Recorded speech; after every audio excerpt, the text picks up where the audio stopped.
When I was shuffling out this spread, what was really interesting is the cards fell out two at a time. So these two fell out, and then these two fell out, and then these two, and then those two. So they kept falling out two at a time. And when that happened, I couldn't really focus to get like an image for you. I couldn't focus to get like an image for you. So as we go through this reading, whatever images comes up, then I will relay it for you, okay? But the two indicates to me that compromise, that partnership, that that sense of duality as well, indecisiveness, looking at ourselves in relations to another person. That's what it feels like to me. And those are like, I feel like the stereotypical Libran traits, okay, where it's like you see yourself in relations to another person. You see yourself as part of a whole.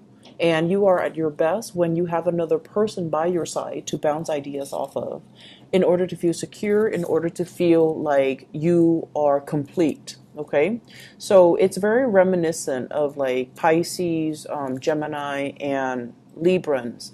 To like that energy is very reminiscent of Pisces or Gemini. So you might have those people very, very prominent in your environment, or you might have those placement very prominent in your chart, in your natal astrology chart, because there's a sense here about wanting a partner, needing a partner, or needing just somebody by your side to bounce ideas off of, to come to for advice, or to just physically have by your side. So what I feel here is the way the spread is coming up, there's a need for us to seek people. If we're going to seek people anyways, if we're so relationship focused, or if we're so other focused, it is very, very important for us to seek people who are very different from us. Okay? And I honestly believe that, the one of our lessons in life is to learn as many things as possible, and to learn as many things as early on as possible. When your mind is young, it is very agile. It is very regenerative. You can make connections. You can cram in as much as you can. You can pull a lot of all-nighters and retain information really, really well when you're young, okay? And when you're young and you find and you purposely put yourself in many, many different work environment, okay? So like a year do this, another year try to do that, try to shift jobs as many times as possible, so that you get to know what environment is more suitable for you, so that you get to meet people, and that you get to put yourself in a myriad of situations and learning environments, so that you're exposed to as many things, different experiences, different circumstances, different belief system as possible. And so it is really important for us to, steer away from that sense of safety by surrounding ourselves with people that are so like us that we don't grow. So aim for more partners or relationships or people that really challenge you, that really sometimes oppose you, that will really bring out that sense in you where you're just like, I disagree, and here is my perspective or my take on the situation. Putting yourself in those situations will kind of encourage you or force you to defend your beliefs. And through the process of exchanging our belief system with another, we might realize, wow, my belief is not very solid and secure to begin with. Maybe I need to adopt a new belief system. And through the process of defending our beliefs, it strengthens our resolves about our belief system. It makes us feel, if we can defend something, it makes us feel a little bit more sure about ourselves. It makes us feel a little bit more sure about what it is that we truly, truly, truly believe in. So, a life of adversity builds character. So I definitely feel like, wanting to surround yourself with new people, different people, and not only different and new, but people that see things from a different perspective, people that are that challenge us to, not so much like conflictual situations, but people that will really challenge us, people that might not have the same belief system, people that will continuously ask us these important questions so that we can refine our thoughts, refine our thinking. I'm also sensing as well dealing with different people and pushing yourself out of that social comfort zone will allow you to fill in the knowledge gap. So a lot of the times, we believe in one thing, okay? And we will cherry pick the examples that we use, or the information that's available out there to corroborate that one thing that we believe in. It's cherry picking. And most of us, fall into that fallacy. And so this message for many of you, I feel it is about doing the necessary research in order to fill in the knowledge gap, doing it the right way, doing it the proper way, not just cherry picking data or information and then glossing over the information that, runs counter or is contrary to what it is that we're trying to persuade people on, what it is that we're trying to tell other people. So I feel here the need to be very, very fair and see things from both perspectives for you guys so that you can refine your thinking, so that you can fill in the knowledge gap, so that you can understand, okay, maybe I was wrong with this belief and I need to switch over. But before I switch over and abandon my previous belief system, I need to do my research to make sure I know where I stand. And the reason I harped on this was because, the cards fell out two at a time. And also, there's a huge thing here about, I'm seeing a lot of students.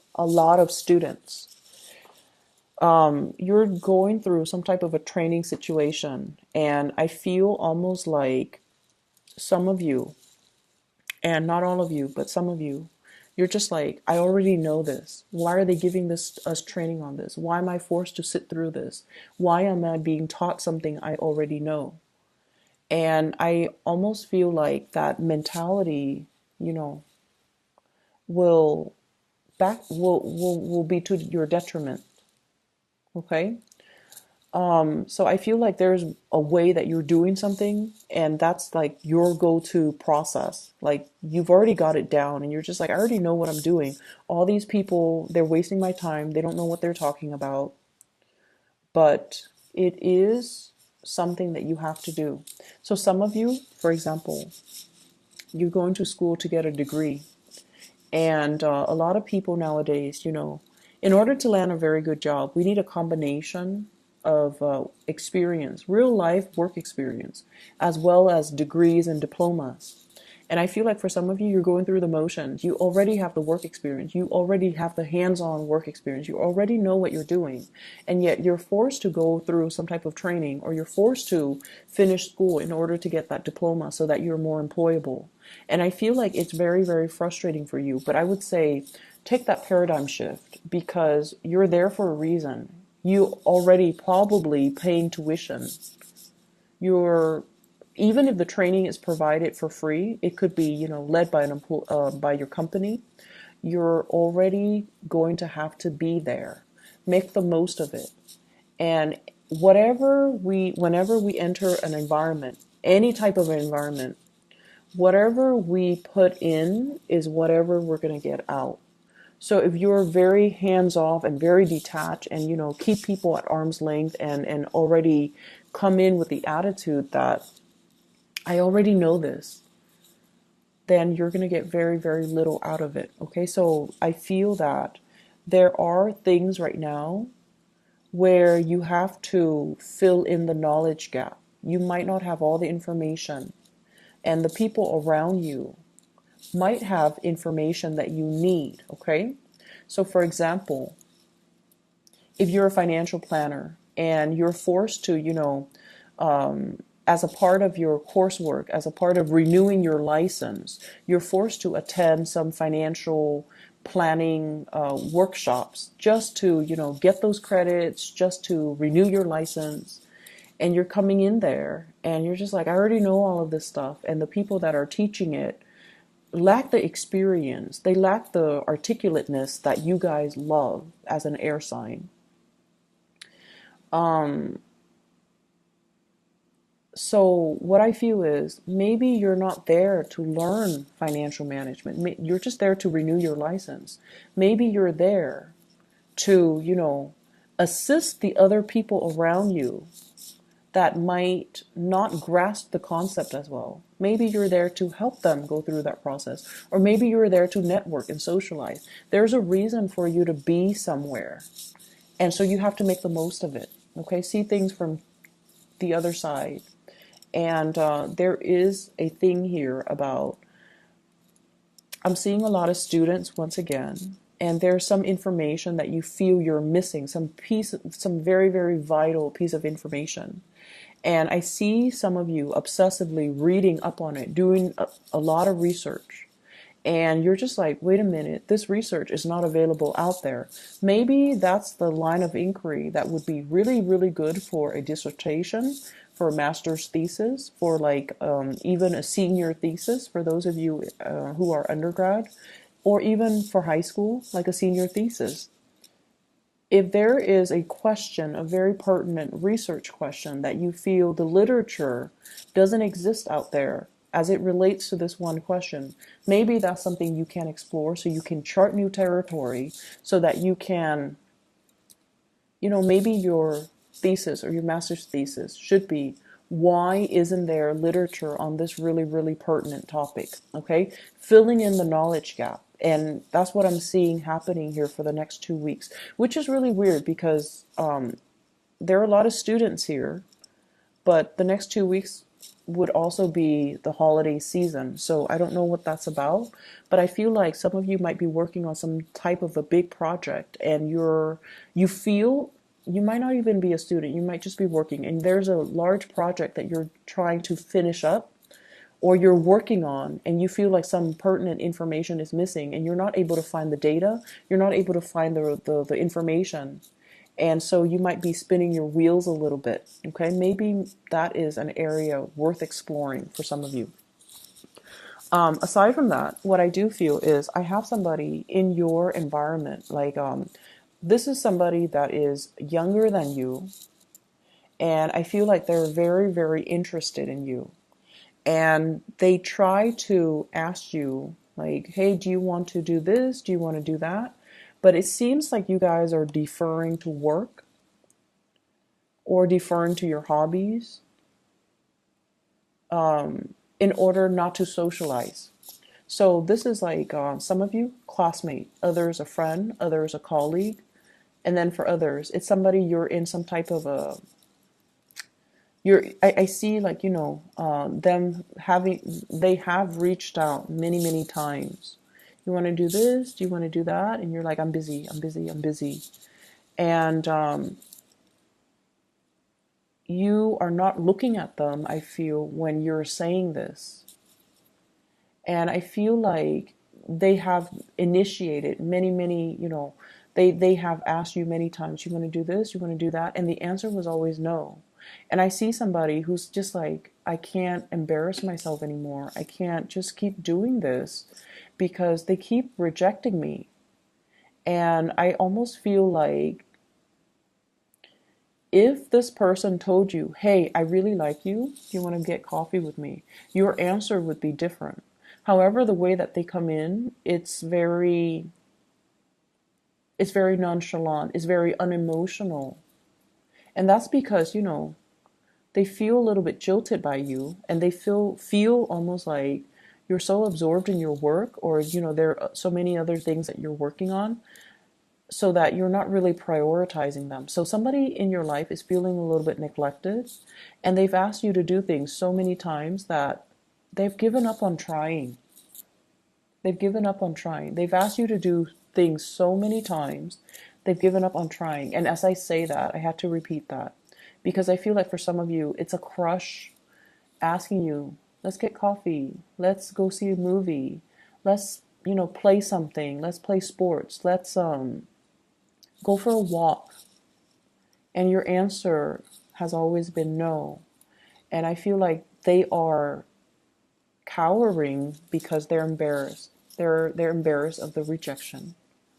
And also, when somebody reaches out and we don't, look them in the eyes and we just tell them, no, I'm busy, it hurts. It hurts on a very, very deep level. And I feel they're hurt, and I feel they still look at you. If you made a move on them, they would be so happy. They still look at you. They're still interested. But it's almost like I have to, look elsewhere because this person is probably not interested in me. This Libra is probably not interested in me. And I'm too embarrassed right now because they've turned me down so many times and I can't put myself through another rejection. Okay? So you got people here that are really eyeing you, Libras, and they see that you're a hard worker. They see that you are somebody who's very serious. Like your energy is coming in very serious for the next 2 weeks, and they're trying to get your attention. And there's a lot of fun to be had, but you're busy. Some of you are working overtime, and some of you are just trying to make extra income. So you might be dabbling in a lot of different activities in order to make ends meet. And hence, I see a lot of students. But either way, that's what I'm sensing. And I mentioned something earlier, and then I got sidetracked. The phrase that I repeated earlier, and I apologize, I'm a little bit scattered in your reading. The phrase that I mentioned and I repeated was, they've asked you to do something so many times that they're tired of trying. Okay? For some of you, this is somebody who is a little bit nagging, is what I'm sensing. It's somebody that is like, do this, do that. There are conditions. There are like rules and conditions imposed upon you. And this is somebody that's like, they're never satisfied. They're always nagging. I see a really big nagging energy. And I feel like they could be somebody who is a little bit manipulative. They're a little bit manipulative. They know how to get you to do things by distorting the story, okay? Can you get me that? My stomach hurts and I can't walk all the way over there to fetch it myself. Can you get it for me, please? Like that. Playing on your weakness, playing on your kindness, or they're manipulative. I have the High Priestess in the reverse and the Magician in the reverse. When these cards are in the reverse, it's manipulation. Using something to our advantage, but not for a very good reason. Not for a good cause, okay? So you want to be a little bit careful. I feel for some of you, this could be family members, unfortunately. I feel like it could be family members, somebody who's trying to get you to do something by distorting the truth, or they're telling you like, they're telling you, oh, can you take my dog to the vet? Because I'm sick. I'm in bed and I'm sick. I can't take my dog to the vet. Can you help me? And then you find out that, you took their dog to the vet and you said your goodbyes, and you find out that, so let's say it was Saturday. Saturday, they went to the movies. So I feel that you know who this is and you need to distance yourself. There might be some information coming to light about this person and their deceptive behavior, where they are opportunistic. They're trying to tell you to do something and they're distorting the truth in order to get you to do things. And then I'm also seeing as well, you want to be careful when it comes to measurements, and you want to be careful when it comes to not spilling things. If you're cooking, if you're serving things, if you are mixing things, blending things, be very, very careful. So I feel like somebody is also, and Librans are typically very, very organized and very neat. But I feel like you might be dealing with someone who's a little bit on the sloppy end, and you're trying to,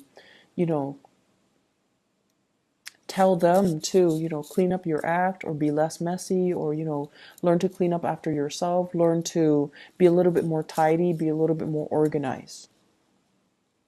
And I'm also feeling as well, um, some of you, there might have been a past person. Somebody has left the picture, and you are burying yourself in work in order to forget, in order to distract yourself.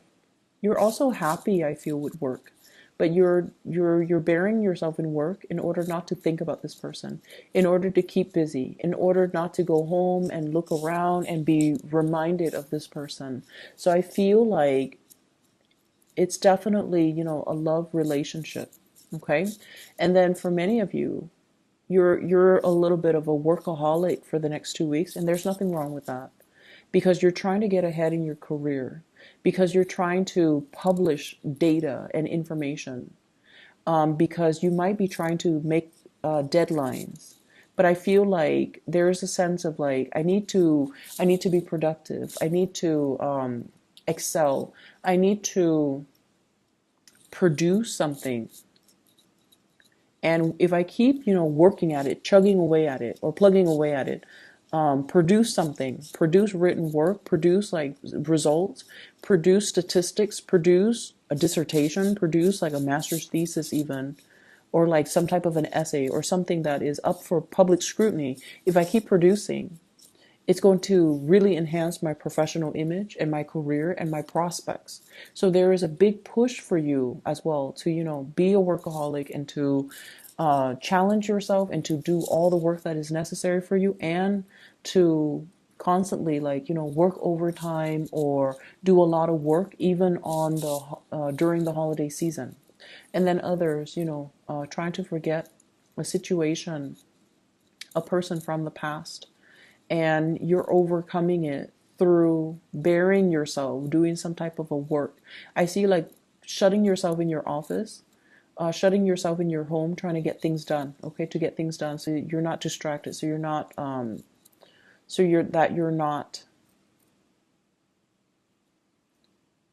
that you can forget things, so you can tune people out. I feel like for many of you, you're rebuilding your wealth. You're rebuilding your wealth. So I feel almost like some people growing up with parents or in households, grandparents, or with parents who are extremely wealthy. And I feel like, they passed.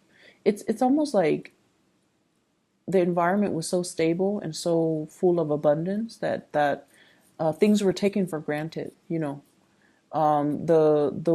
The knowledge on how to accumulate wealth was never passed down. It's like you either had like really, really successful parents or grandparents, and they knew how to make money work for them. They didn't slave away. They didn't have to work hard. They're just very business or, financially very savvy.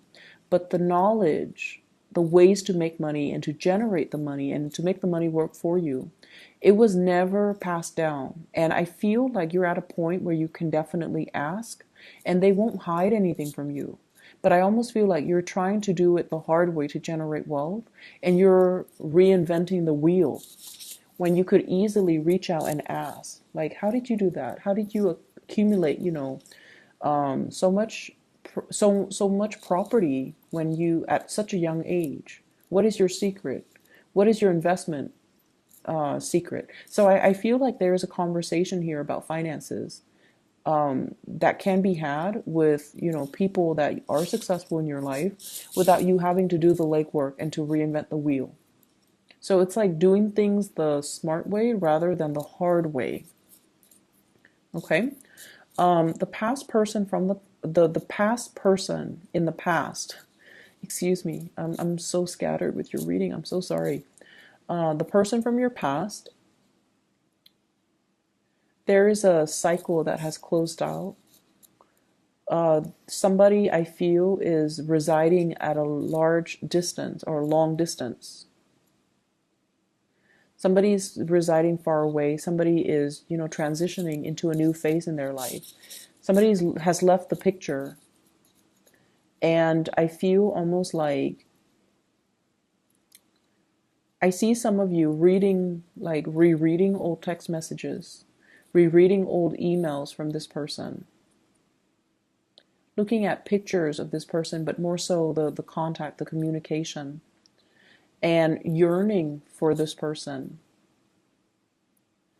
And I feel some of you might be in a position where, it could be that one person that I mentioned before, where they asked you so many times and they've been turned down so many times, and now they're embarrassed.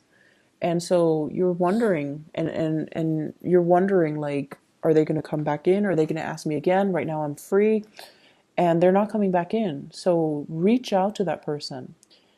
If somebody asks you twice or three times, they're definitely very, very, very interested. And, time could lapse.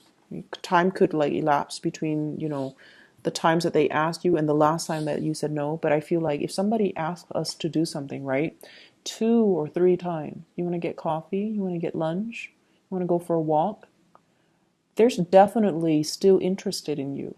And so reach out. Reach out for that communication. Don't bury yourself in work trying to forget. Don't be so caught up and wrapped up in things where you might be ignoring, offers and people that are actually really, really good for you. Okay, people who are sincere with their feelings, people who want to take care of you, and people who have your best interests at heart. Okay, so step away from a situation if you find yourself with like a creative block or like a mental block where you are not able to proceed with like some type of a writing project, or you're not able to solve a specific problem. Step away from it. Maybe take up that offer for coffee. Maybe take up that offer for a walk, and do those things to clear your mind so that you can come back and look at a situation with, a fresh pair of eyes. Okay? So I hope the reading is helpful for you guys, Libras. It is a pleasure to connect with you guys.